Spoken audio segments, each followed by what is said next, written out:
من يهده الله فلا مضل له ومن يضلل فلا هادي له ونشهد أن لا إله إلا الله وحده لا شريك له ونشهد أن سيدنا وسندنا وحبيبنا وطبيبنا وطبيب قلوبنا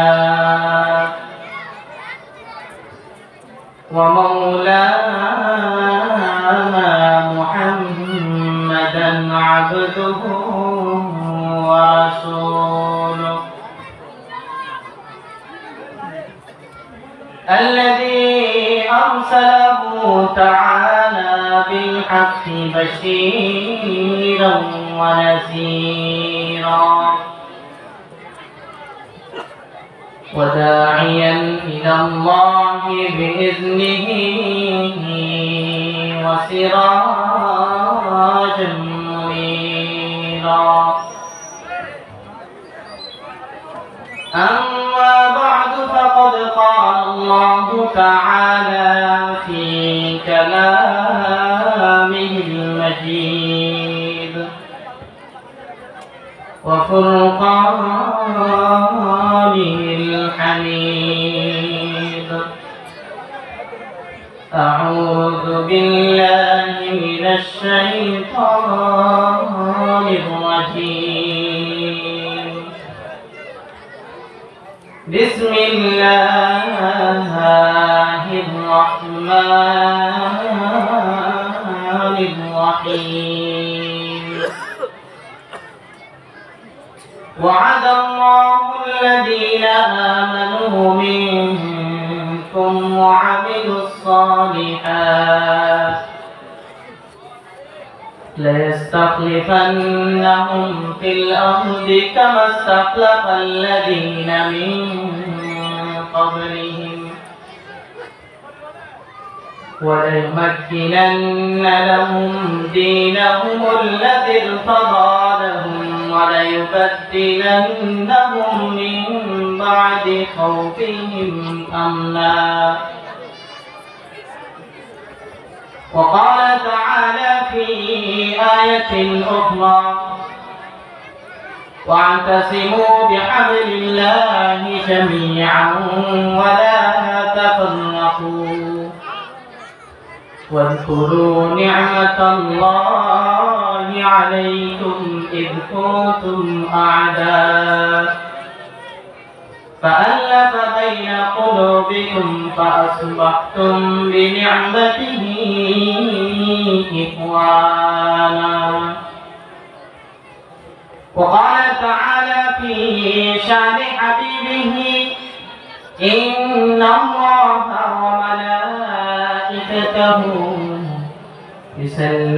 يصلون على النبي يا أيها الذين آمنوا صلوا عليه وسلموا تسليما اللهم صل على محمد وعلى آل محمد كما صليت على إبراهيم وعلى آل إبراهيم إنك حميد مجيد اللهم بارك على محمد وعلى آل محمد كما باركت على إبراهيم وعلى آل إبراهيم إنك حميد مجيد أي حبيبي كبرياء أي حبيبي كبرياء तुम पर सलाम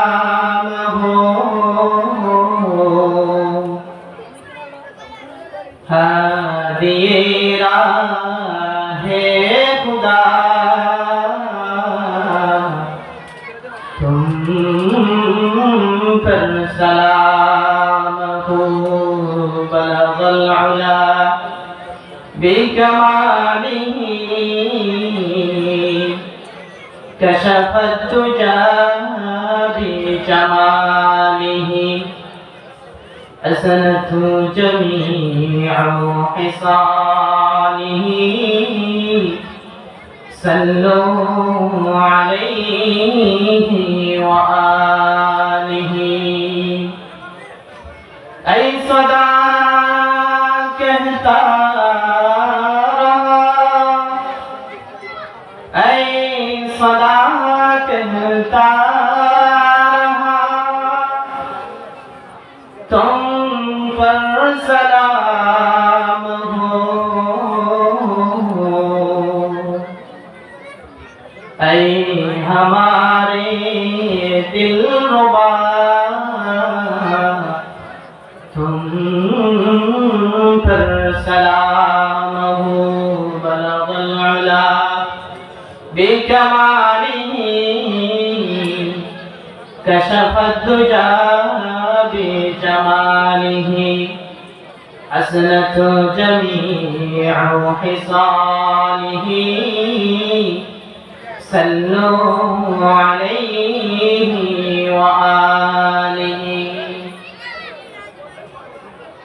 सुब्हानक ला इल्म लना इल्ला मा अल्लमतना इन्नका अंतल अलीमुल हकीम।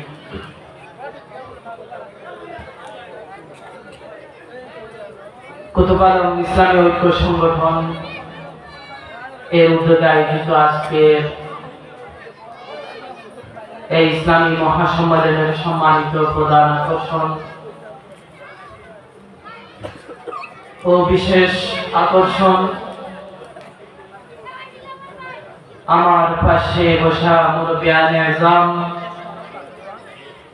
সামনে উপবিষ্ট সম্মানিত মুসলিয়ানে কেরাম, সর্বস্তরের মুসলমান ভাই ও বন্ধুগণ এবং পর্দানশীল আমার মা ও বোনেরা, আল্লাহ পাকের দরবারে লাখো কোটি শুকর ও সুজুদ যে মহান রব্বুল আলামিন আপনি আমি সকলকে আল্লাহ তাআলার দয়ায় আমাদেরকে সুস্থ রেখে আল্লাহ তাআলার একটি বাগান, কুরআনি বাগানে হাজিরা দেওয়ার তৌফিক দান করেছেন। এই জন্য অন্তরের অন্তঃস্থল থেকে কালিমাতুশ শুকর আদায় করি আলহামদুলিল্লাহ। আরো জোরে বলি আলহামদুলিল্লাহ।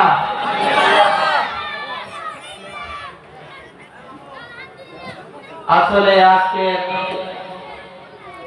এই মাহফিলের বক্তা হিসেবে আমি নয়, আমি শুধুমাত্র মুরব্বীদের আদেশ এবং ছোট ভাইদের আবদার রক্ষার্থে এখানে বসেছি। এই জন্য আপনাদের মনে কিছু আনার কোনো কারণেই নেই। আরেকটি জিনিস বোঝা দরকার, সমুদ্র ঢেউর মাধ্যমে সব সময় ঢেউর মধ্যেই ব্যস্ত থাকে। সমুদ্রের মধ্যে ফেনা তৈরি হয়, কিন্তু সেই ফেনার কোনো দাম আসে না। কেন? ফেনা সবসময় উপরে থাকতে চায়, নিজের অস্তিত্ব মানুষকে দেখাতে চায় আমিও একটা কিছু, উপরে থেকে মানুষকে দেখাতে চাই সমুদ্রের মধ্যে এমন কিছু জিনিস আছে যে জিনিস আমি নিজেই, সেই জিনিসটি দেখাতে চাই শুধুমাত্র সমুদ্রের ফেনা। কিন্তু সেই ফেনার কোনো মূল্য নাই, কোনো দামই নেই। আর সমুদ্রের নিচে, একদম নিচে যে জিনিসটি থাকে তার নাম হচ্ছে মুক্তা। কিন্তু মুক্তা নিজের অস্তিত্ব দেখাতে চায় না, অস্তিত্ব দেখাতে চায় না বলেই এই মুক্তার দাম অনেক বেশি। এই জন্য আপনাদের মনের যে একটি প্রশ্ন থাকতে পারে, আমি কেন এখানে বসলাম, তার উত্তর এখানেই দিয়ে দিলাম। মুহতারাম হাজিরিন, আজকে মাহফিল কর্তৃপক্ষ আমাকে বিষয়ে দেওয়া হয়েছে মুসলিম জাতি পতনের মূল এবং ঐক্যের ডাক। এই বিষয় নিয়ে যদি আলোচনা করতে চাই তাহলে আমাদের গায়ে লাগতে পারে অবশ্যই, কিন্তু আমাদের সহ্য করে নিতে হবে। আপনারা কি রাজি আছেন? মেনে নিতে পারবেন? নিজের গায়ে যদি লাগে মেনে নিতে পারবেন? আলহামদুলিল্লাহ। মুহতারাম হাজিরিন, আপনাদের সামনে ছোট্ট একটি আয়াত তিলাওয়াত করেছি। ও আয়াতকে সামনে রেখে আপনাদের সামনে মুসলিম জাতি তথা রোহিঙ্গা জাতি পতনের মূল আপনাদের সামনে উপস্থাপন করতে চাই। আল্লাহ তাআলা বলেন, وعد الله الذين آمنوا منكم وعملوا الصالحات ليستخلفنهم في الأرض كما استخلف الذين من قبلهم وليمكنن لهم دينهم الذي ارتضى لهم وليبدلنهم من بعد خوفهم أمنا। এই আয়াতে আল্লাহ তাআলা মুসলিম জাতি পতনের মূল উল্লেখ করে দিয়েছেন মৌলিকভাবে। মুসলিম জাতি কেন পতন হয়েছে তার কারণ ওইখানে উল্লেখ আছে। তার কারণ বলতে আমরা কি বুঝি, তার বিশ্লেষণ এই আয়াতের মাধ্যমে আপনাদের সামনে আমি বোঝানোর চেষ্টা করব ইনশাআল্লাহ। মুহতারাম হাজিরিন, আল্লাহ তাআলা মুমিন জাতিদের জন্য, মুমিন জাতিদের উদ্দেশ্যে, মুমিন জাতিদের সান্ত্বনা দেওয়ার জন্য আল্লাহ তাআলা প্রতিশ্রুতি দিয়েছেন, আল্লাহ তাআলা ওয়াদা দিয়েছেন, হে মুসলিম জাতি, হে মুমিন জাতি, যদি তোমরা আমালে সালেহ আদায় করো, অর্থাৎ সব কাজে আল্লাহ তাআলার দিক নির্দেশনা অনুযায়ী পালন করো, তাহলে অবশ্যই অবশ্যই আমি তোমাদেরকে দুনিয়াতে 3টি পুরস্কার দান করব। কয়টি পুরস্কার? সেই পুরস্কার আমরা শুনতে রাজি আছি কিনা? যদি আমরা মুমিন হয়, সাথে সাথে যদি আমালে সালেহ এর অন্তর্ভুক্ত হয়, তাহলে অবশ্যই এই 3টি পুরস্কার আমরা পেয়ে যাব দুনিয়াতে। আখিরাতের পুরস্কার আখিরাতে, কিন্তু দুনিয়াতে যে পুরস্কার দেওয়ার ঘোষণা আল্লাহ তাআলা দিয়েছেন, সেই পুরস্কার আমরা নিতে চাই কিনা? অবশ্যই নিতে চাই। আল্লাহ তাআলা বলেন, লা ইস্তাখলিফান্নাহুম ফিল আরদ। আল্লাহ তাআলা মুমিন জাতিকে দুনিয়ার মধ্যে, সারা পৃথিবীতে, পৃথিবী নামক গ্রহে আল্লাহ তাআলা মুসলমানদের হাতে রাজত্ব দান করবে, খেলাফত দান করবে। এই পুরস্কার কার হাতে দেওয়ার জন্য আল্লাহ তাআলা প্রতিশ্রুতি দিয়েছেন? মুসলমানদের হাতে। কার হাতে? মুসলমানদের হাতে দেওয়ার জন্য আল্লাহ তাআলা প্রতিশ্রুতি দিয়েছেন। আল্লাহ তাআলা ওয়াদাবদ্ধ হয়েছেন মুসলমানদের জন্য। কিন্তু বর্তমান যুগে মুসলমানদের হাতে কি রাজত্ব আছে কি নাই? মুসলমানদের হাতে কি রাজত্ব আছে? না। এক উত্তরে বলতে পারে, কিন্তু আল্লাহ তাআলা ওয়াদা দিয়েছেন মুসলমানদের হাতে রাজত্ব দিবে। কিন্তু সেই রাজত্ব বর্তমান যুগে আছে কি নাই? নাই। মুসলমানদের হাতে রাজত্ব নাই। কেন নাই? আরেকটি পুরস্কার আল্লাহ তাআলা দিবেন বলে প্রতিশ্রুতি দিয়েছেন। সেই পুরস্কারের নাম কি? ওয়ালা ইউমাক্কিনান্না লাহুম দীনাহুম আল্লাযী ইরতাদা লাহুম। আল্লাহ তাআলা ইসলাম ধর্মকে সারা পৃথিবী জুড়ে প্রতিষ্ঠিত করে দিলেন। ইসলাম ধর্ম সব জায়গাতে প্রতিষ্ঠিত করে দিবেন, মজবুতি সরকার দৃঢ়ভাবে আল্লাহ তাআলা ইসলামকে প্রতিষ্ঠিত করে দিবেন। এই ওয়াদা আল্লাহ তাআলা দিয়েছেন এই আয়াতে। দুইটি পুরস্কার আমরা পেলাম। একটি পুরস্কারের নাম মুসলমানদের হাতে রাজত্ব, মুসলমানদের হাতে রাজত্ব। দ্বিতীয় নম্বর পুরস্কারের নাম মুসলমানদের হাতে ইসলাম ধর্মকে সারা পৃথিবী জুড়ে প্রতিষ্ঠিত করে দিবেন মজবুত সহকারে। এবং তৃতীয় নম্বর পুরস্কার দিবেন বলে আল্লাহ তাআলা ঘোষণা দিয়েছেন, ওয়ালা ইউবাদদিলান্নাহুম মিন বাদি খাউফিহিম আমনা। আল্লাহ তাআলা মুসলমান জাতিকে শত্রুদের মোকাবেলা থেকে, শত্রুদের ভয় থেকে নিরাপদ দান করবেন। এই পুরস্কার আল্লাহ তাআলা ঘোষণা দিয়েছেন। কিন্তু এই ঘোষণাকে এমনি দিয়েছেন না, দেন না। বর্তমান যুগে আমাদের এই দুনিয়াতে, দুনিয়ার কথা বাদ দিলাম, আমাদের ছোট্ট একটি গ্রামে যে পুরস্কারের ঘোষণা দিয়েছেন, এই পুরস্কার পাওয়ার যোগ্য কিনা সমাজের দিকে তাকালে আমরাই নিজেরাই বুঝতে পারি এই পুরস্কার পাওয়ার যোগ্য আমরা নিজেরাই একজনও নয়।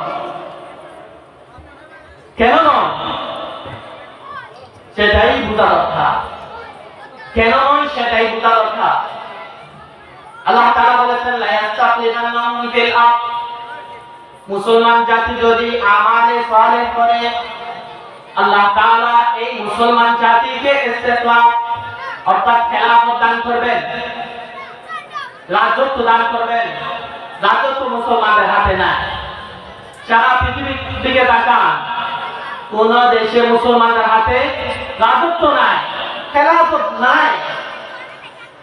আর কিছু মুসলিম দেশ আছে ওখানেও মুসলমানদের খেলাফত নাই।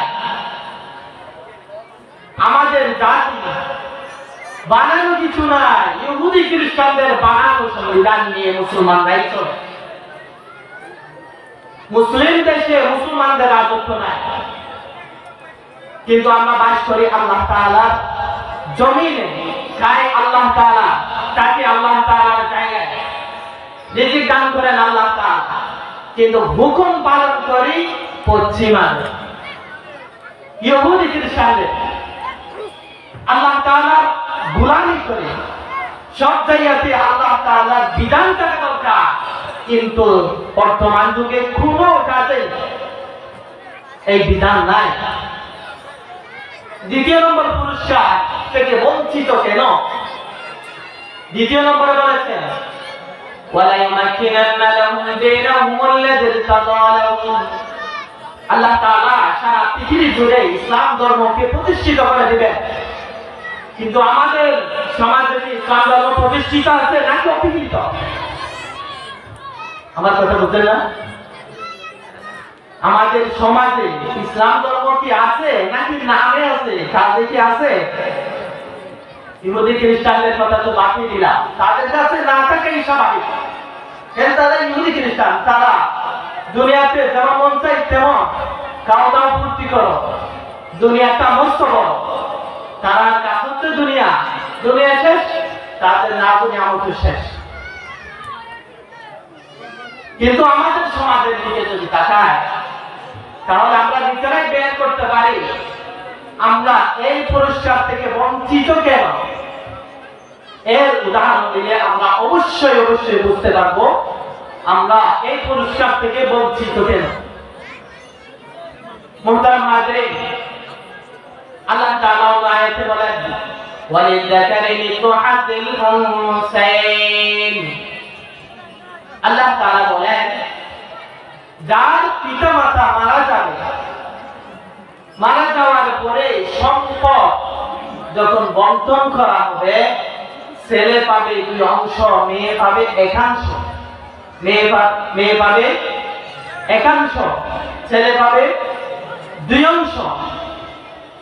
কিন্তু আমাদের সমাজে এমন একটি স্লোগান, এমন একটি পরিভাষা আমাদের মাথায় ঢুকিয়ে দিয়েছে পশ্চিমারা, সেটার নাম হলো সমান অধিকার। তার নাম কি? সমান অধিকার। এটা কি সমান অধিকার নাকি ন্যায্য অধিকার তাও বুঝার মতো মগজ তাদের নাই। অথচ আল্লাহ তাআলা নারীদেরকে অগ্রাধিকার দিয়েছেন অনেক ক্ষেত্রে, নারী জাতিকে সম্মান দিয়েছেন অনেক ক্ষেত্রে। নারী পুরুষ সমান অধিকারের স্লোগান মানুষের মাথায় দেওয়ার পরে অনেক সম্পদ, অনেক অধিকার থেকে আমাদের মা বোনেরা বঞ্চিত হয়ে যায়। অনেক সম্পদ থেকে, অনেক অধিকার থেকে আমাদের মা বোনেরা বঞ্চিত হয়ে যায়। এখানে বলছেন ওয়াইসাকার মৃত্যু হাসিল উনসাইন, মেয়ে পাবে একাংশ, ছেলে পাবে দুই অংশ। কেন এই বন্টন আল্লাহ তাআলা করে দিলেন? এই কথা যদি আমরা বুঝি তাহলে অবশ্যই আরেকটি জিনিস বুঝতে হবে। আল্লাহ তাআলা আরেকটি বিধান দিয়েছেন, ছেলে যদি হয় তার ভরণ পোষণের দায়িত্ব বালেগ হওয়া পর্যন্ত তার বাবা, কার? সাবালেগ হওয়া পর্যন্ত তার ভরণ পোষণের দায়িত্ব তার বাবা। সাবালেগ হওয়ার পর থেকে নিয়ে মৃত্যু পর্যন্ত তার ভরণ পোষণের দায়িত্ব ছেলে হলে তার নিজের, আর বাবার কোনো দায়িত্ব নাই।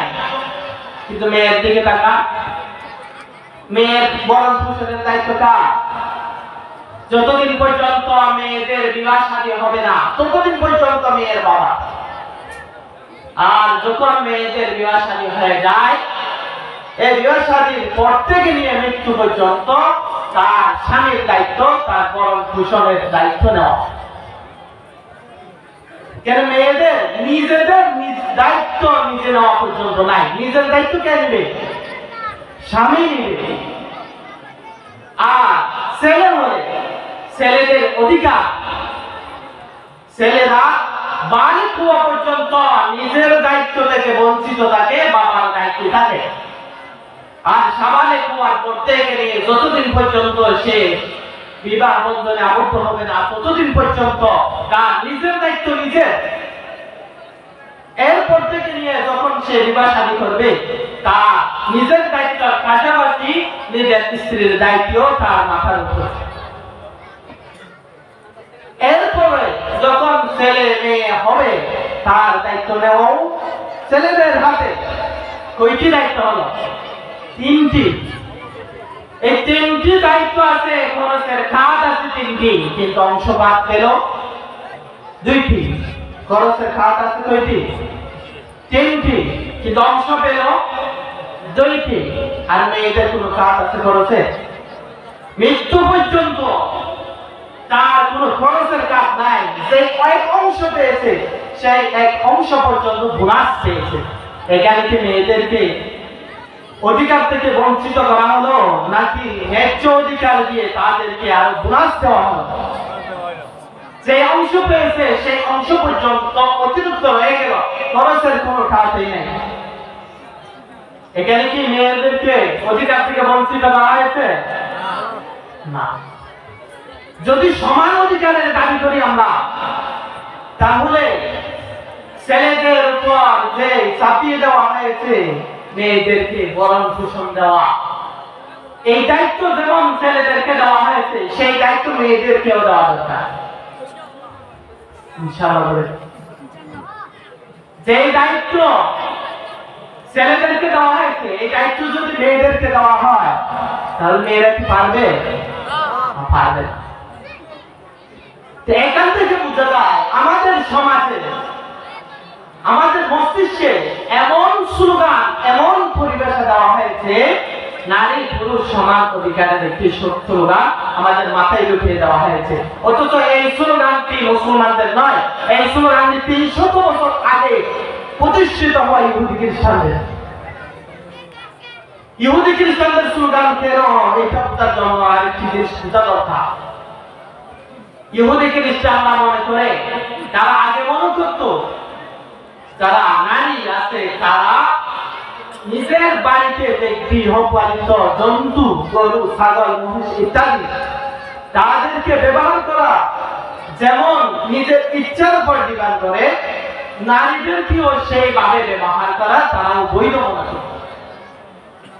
অর্থাৎ একজন নারীকে অধিকার দিলে তো দূরের কথা, সমান অধিকার দিলে তো দূরের কথা, তাদের সমস্ত অধিকার থেকে বঞ্চিত রেখে তাদেরকে গৃহপালিত যন্ত্র মত করে রাখতো। এটা হলো ইহুদি খ্রিস্টানদের। 300 বছর আগে ইহুদি খ্রিস্টানদের মহিলারা তারা স্লোগান দিয়ে তারা তাদের অধিকার, সমান অধিকার নামে অধিকার দাবির লক্ষ্যে তারা স্লোগান বের করে নারী পুরুষ সমান অধিকারের স্লোগান তারাই আবিষ্কার করে দিয়েছে। কিন্তু দুঃখজনক বিষয়, আমাদের সমাজেও এই স্লোগান নিয়ে আমরা ঘুরে ঘুরে থাকি। তার মানে বোঝা গেল আমাদের সমাজে ইসলাম ধর্ম কি প্রতিষ্ঠিত নাকি অবহেলিত? অবহেলিত। আর নারী পুরুষ সমান অধিকারের নাম দিয়ে যে ক্ষতি হয়, তাহলে তা থেকে বোঝা যায় বিবাহ বন্ধনে আবদ্ধ হওয়ার আগে যখন একজন ছেলের জন্য তা বিবাহ বন্ধনে আবদ্ধ হওয়ার জন্য মেয়ে দেখতে যায়, তখন বুড়ি একজন যায়, ছেলের মা অথবা ছেলের দাদি নানি তারা গিয়ে বলে, আমার পক্ষ থেকে কি নিবেন, তোমার পক্ষ থেকে কি দিবেন? এই কথা বলে না? আমার পক্ষ থেকে কি নিবেন, তোমার পক্ষ থেকে কি দিবেন? এটার নাম কি? অবশ্যই এটা বুঝতে পারি না আমরা। যৌতুকের যে বিধান আছে এই বিধানকে আমরা বুঝতেও পারি না। তারা বলে যে খুশি মনে কি দিবেন, আমার পক্ষ থেকে কি দিবেন, তোমার পক্ষ থেকে কি নেবেন, আমার পক্ষ থেকে কি নেবেন, তোমার পক্ষ থেকে কি দিবেন। এটা কে বলে? যারা দেখতে যায়, বুড়া মানুষ চায় না, বউ দেখা জন্য বুড়া মানুষ চায় না, তারাই বলে। ছেলে কি যায়? না যায় না। কিন্তু তাদের মাথায় এমন হয়ে গেছে যে ছেলের যে অধিকার, ছেলের উপর যে দায়িত্ব দেওয়া হয়েছে, এই দায়িত্ব তারা মেয়েদের থেকেও দায়িত্ব নিতে চায়, মেয়েদের থেকেও কিছু নিতে চায়।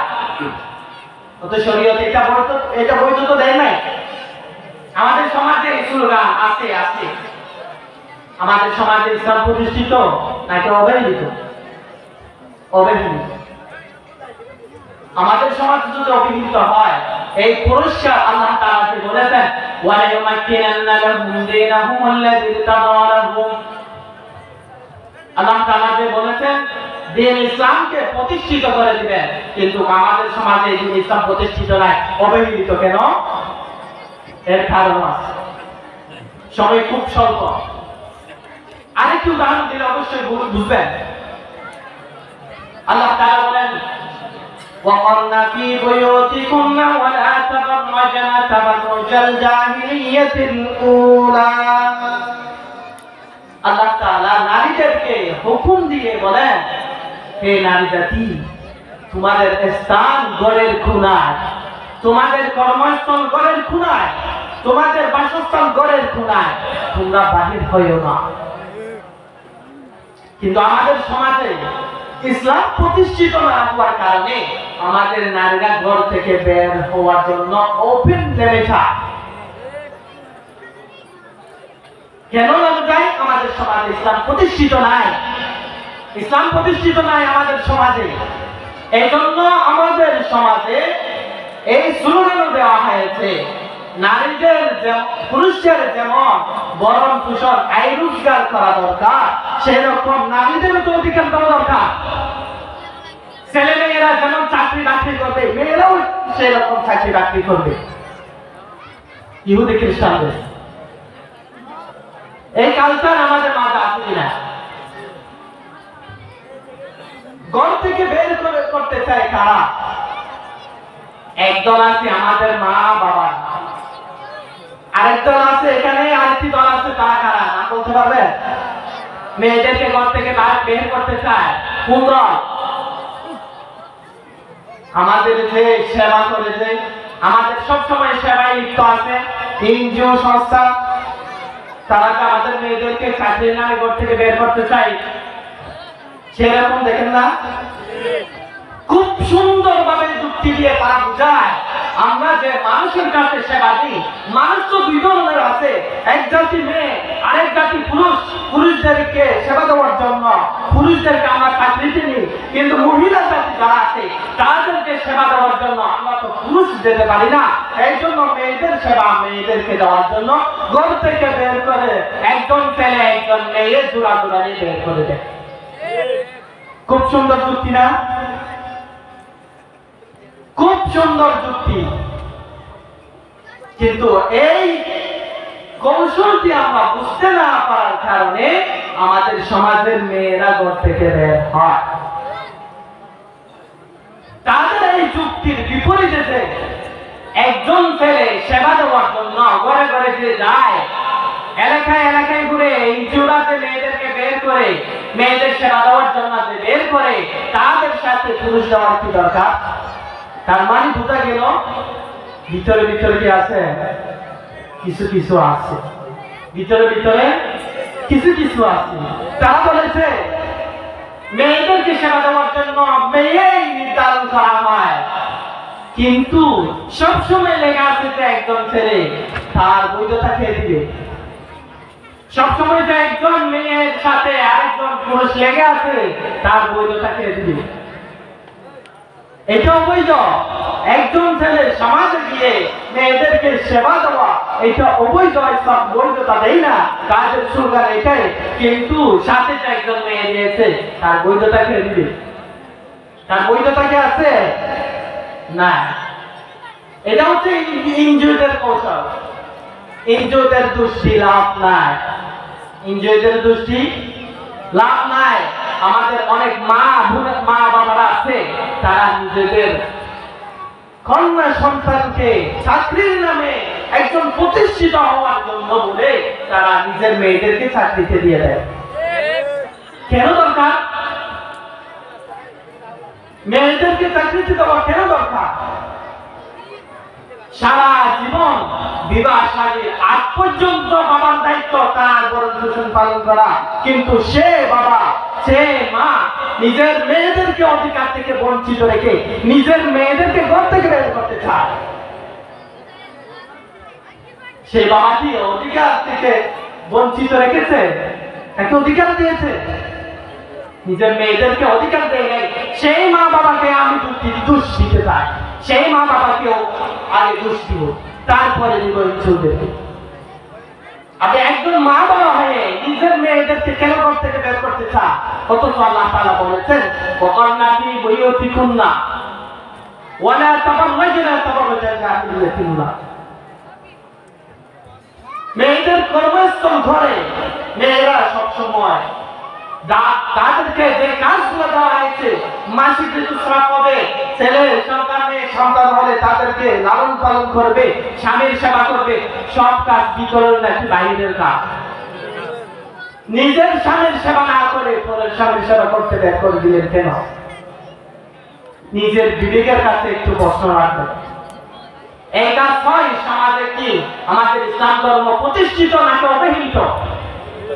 অবশ্যই অবহেলিত, প্রতিষ্ঠিত না।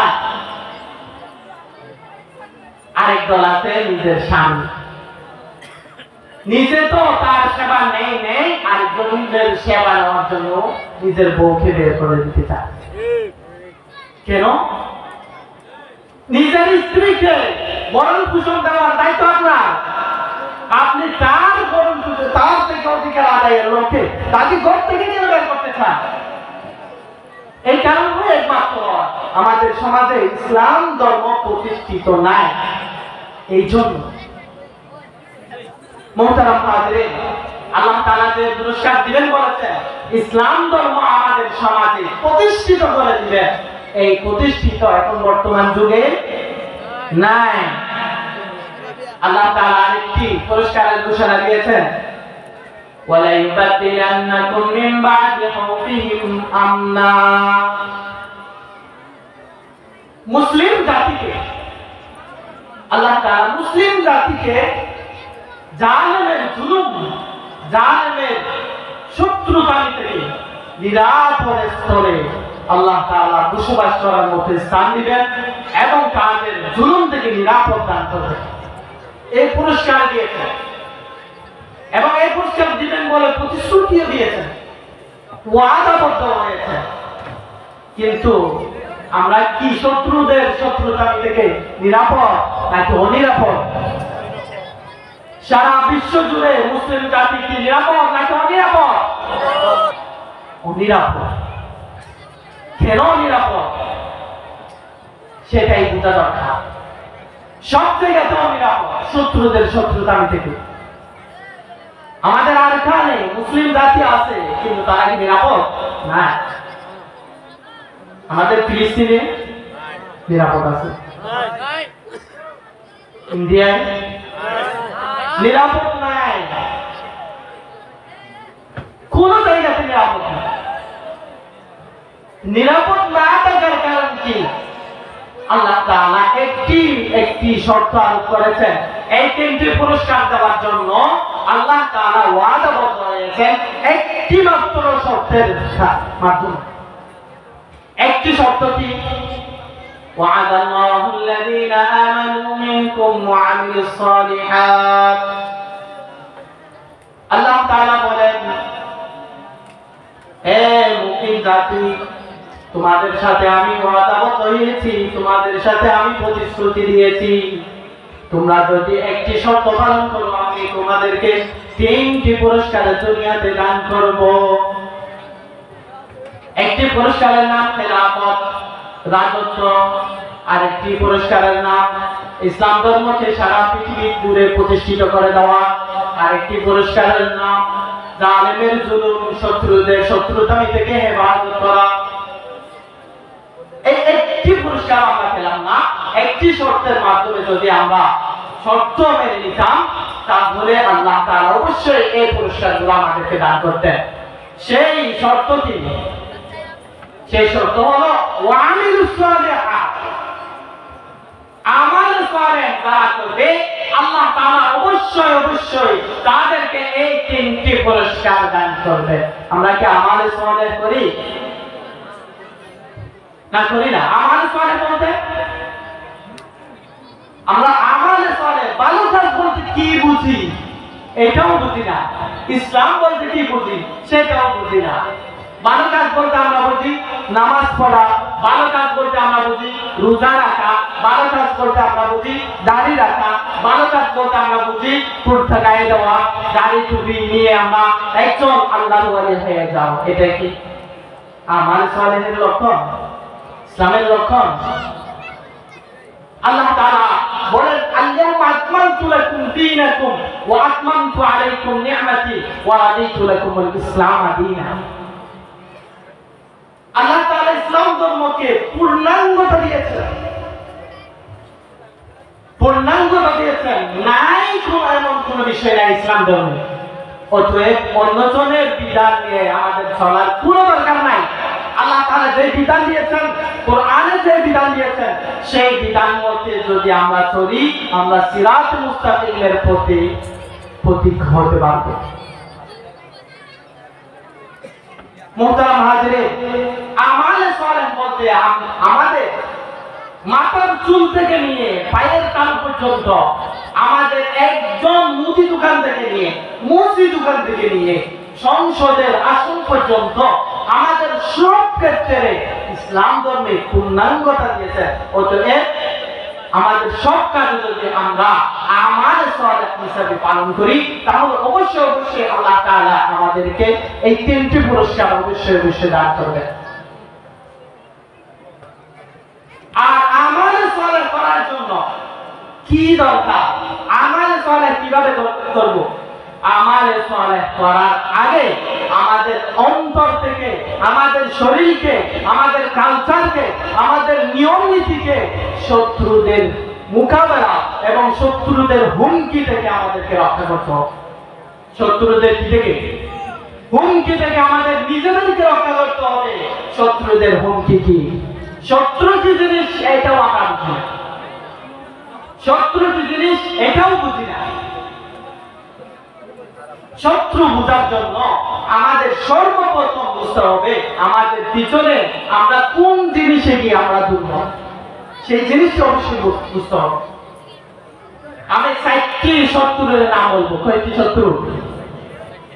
চারটি শত্রু আমাদের দুশ্মন, দুশ্মনের নাম হলো, 1 নম্বর দুশ্মন দুনিয়া, হুব্বে দুনিয়া। কি হুব্বে দুনিয়া? দুনিয়ার লোভ লালসা, লোভ লালসা এটাই আমাদের 1 নম্বর দুশ্মন। কিভাবে দুশ্মন? আল্লাহ তাআলা বলেন وَاضْرِبْ لَهُم مَّثَلَ الْحَيَاةِ الدُّنْيَا كَمَاءٍ أَنزَلْنَاهُ مِنَ السَّمَاءِ فَاخْتَلَطَ بِهِ نَبَاتُ الْأَرْضِ। আল্লাহ তাআলা দুনিয়াকে এমন এক বর্ষার পানির সাথে তুলনা করেছেন, মিসাল দিয়েছেন। বর্ষাকালে বৃষ্টি হলে বেশি পানি যদি হয় তাহলে মানুষের মুসিবত হয় নাকি মানুষের জীবন ব্যবস্থা হয়? বর্ষাকালে যদি পানি বেশি হয়, বন্যা হয়, তাহলে মানুষের নিরাপদ স্থল হয় নাকি কিয়ামতের একটি আলামত হয়? দুনিয়াও এমন জিনিস, আমরা জানি পানির অপর নাম জীবন, আমরা জানি পানির অপর নাম জীবন, কিন্তু পানি যদি বেশি হয়ে যায় পানির অপর নাম মরণ। সেটাই বুঝতে হবে। আল্লাহ তাআলা সেই জিনিসটি উদাহরণ দিয়েছেন। দুনিয়াও এমন, দুনিয়ার অপর নাম জীবন। দুনিয়াতে থাকতে হলে দুনিয়া লাগবে। পানি ছাড়া যেমন মানুষ বাঁচতে পারে না, শুধু দুনিয়া ছাড়াও মানুষ বাঁচতে পারে না। কিন্তু পানি যদি বেশি হয়ে যায়, সেই পানি হয়ে যায় নিয়ামতের বদলে কিয়ামত।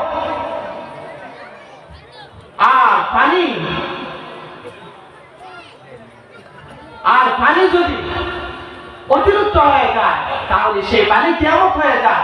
শুধু দুনিয়াও অল্প পরিমাণ হলে মানুষ এই দুনিয়া নিয়ে বাঁচতে পারে, কিন্তু দুনিয়া যদি অতিরিক্ত হয়ে যায়, বেশি হয়ে যায়, সেই দুনিয়া মানুষের জন্য কিয়ামত হয়ে যায়।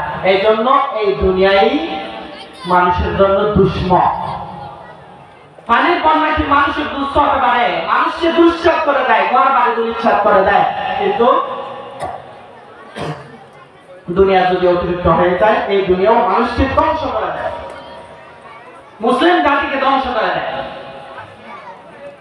এর উদাহরণ আরেকটি যদি দিই আপনারা অবশ্যই বুঝতে পারবেন। বড়দের একটি বাণী শোনায় আপনাদেরকে। আদ-দুনিয়া জিতা ওয়া তালিবুহা কিলাব। দুনিয়া হচ্ছে একটি মরা জন্তুর মতো। ওয়া তালিবুহা কিলাব, এই দুনিয়া তালাশকারী, দুনিয়া খুঁজে, দুনিয়া করে কারা? ওয়া তালিবুহা কিলাব, এই অনুসন্ধানকারী হচ্ছে কুকুর। অর্থাৎ দুনিয়া তালাশকারীর মিসাল উদাহরণ দিয়েছে কুকুরের সাথে। কুকুরের সাথে কেন উদাহরণ দিয়েছে, কুকুরের সাথে কেন তুলনা করা হয়েছে? এই কথা বোঝার জন্য কুকুরের আচরণ, কুকুরের অভ্যাস এটাই বুঝতে হবে যে দুনিয়া জিফা মরা জন্তু। মরা জন্তু কুকুর খায় নাকি শিয়ালে খায় না? শিয়ালে খায় না, শিয়ালিও খায়। আর যে আকাশের মধ্যে চক্কর দেয় শুকর, তারা কি খায় না? তারা মরা জন্তু খায়।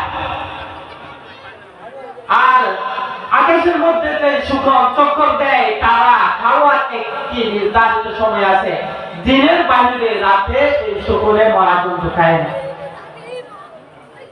আর রাত্রে হলে এই মরা জন্তু খায় শিয়াল। আর কুকুরের কোনো টাইম টেবিল আছে? রাতে পেলেও খায়, দিনে পেলেও খায়, কোনো টাইম টেবিল নাই। যে সময় পাই সেই সময় খায়। কিন্তু শুকরের একটি টাইম টেবিল আছে। শুকর খায় মরা জন্তু দিনে, আর শিয়ালে খায় মরা জন্তু রাতে। কুকুর খায় দিনেও রাতেও, সেজন্য কুকুরের দোষ। দুনিয়া একটি মরা জন্তু, এই মরা জন্তু খায় কুকুর। কেন কুকুর দিনেও খায় রাতেও খায়? আর যে শুকর আর শিয়াল তারা এই মরা জন্তুর গোশত খায় নাকি হাড্ডিও খায়? শুধুমাত্র গোশত খায়, বেছে বেছে হাড্ডি খায় না। কেন হাড্ডি কেন খাবে না? হাড্ডি খাওয়ার জিনিস নয়, সেই জন্য খায় না। আর কুকুর হাড্ডিও খায়, মাংসও খায়। মরা জন্তুর হাড্ডিও খায়, মাংসও খায়, এই জন্য কুকুরের দোষ। আর শিয়াল যখন রাত্রে মরা জন্তু পায়, কুকা হু বলে, অন্য আশেপাশে যদি আর অন্য কোন শিয়াল থাকে, সেই শিয়ালটিও এই অংশে শরীর করার চেষ্টা করে। রাতে দিনে যে শুকর মরা জন্তু খায়, সেই মরা জন্তু খাওয়ার জন্য, এই মরা জন্তু খাওয়ার জন্য আকাশে চক্কর লাগিয়ে অন্য সাথী সঙ্গীদেরকেও সঙ্গে নিয়ে এই মরা জন্তু খাওয়ার জন্য আহ্বান করে। কিন্তু কুকুরের চাইতেও যদি বলা হয়, সেই মরা জন্তু খাওয়ার সময় অন্যদিকে এদিক সেদিক তাকাবে। তাকে অন্য কুকুর যদি আসে, তাহলে এই খাবার রেখে তাকে দৌড়াবে। এটা হচ্ছে কুকুরের অভ্যাস। এই জন্য মুহতারাম হাজিরিন, দুনিয়ার যে লোভ লালসা থাকে, তার উদাহরণ কুকুরের চাইতে কেন দিয়েছেন? কুকুর রাতে বেলেও খায়, দিনে বেলেও খায়। যে জিনিস খাওয়া যায় সেই জিনিসও খায়, যে জিনিস খাওয়া যায় না সেই জিনিসও খায়। আর খাওয়ার সময় নিজে একাই খেতে চায়, অন্যকে শরীক করার মতো কোনো সুযোগ দেয় না। আর দুনিয়ার মানুষ এমন কিছু মানুষ আছে যারা হালাল তেলেও খায়, হারাম তেলেও খায়। হালাল খাওয়ার জিনিস হারাম খাওয়ার জিনিস নয়, হাড্ডি খাওয়ার জিনিস নয়, হাড্ডি যেমন খাওয়ার জিনিস,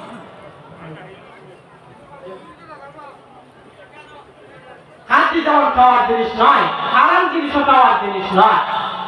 আর মুসলিম জাতি সব ক্ষেত্রে খায়, হারাম জিনিসও খায়, হালাল জিনিসও খায়, খাওয়ার মধ্যে কোনো ভেদাভেদ রাখে না। এই জন্য কুকুরকে দুনিয়ার সাথে তুলনা করা হয়।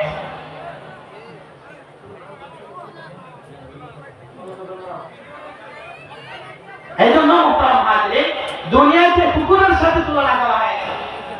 দুনিয়া হচ্ছে আমাদের দুশমন। দুনিয়া কি ভাই? আমাদের দুশমন। দ্বিতীয় নম্বর দুশমন শয়তান, আমাদের দুশমন। সাথে সাথে মখলুক আমাদের দুশমন। মখলুক যেমন আমাদের দুশমন, আমাদের নফস আমাদের দুশমন। আমাদের নফস আমাদের দুশমন। এই জন্য মুহতারাম হাজিরিন,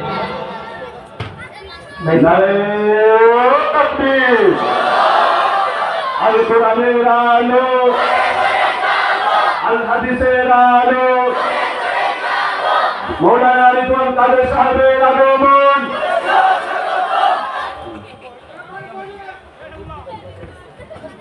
মুহতারাম হাজিরিন, আপনারা একটু ধৈর্য সহকারে 2 মিনিট বসেন।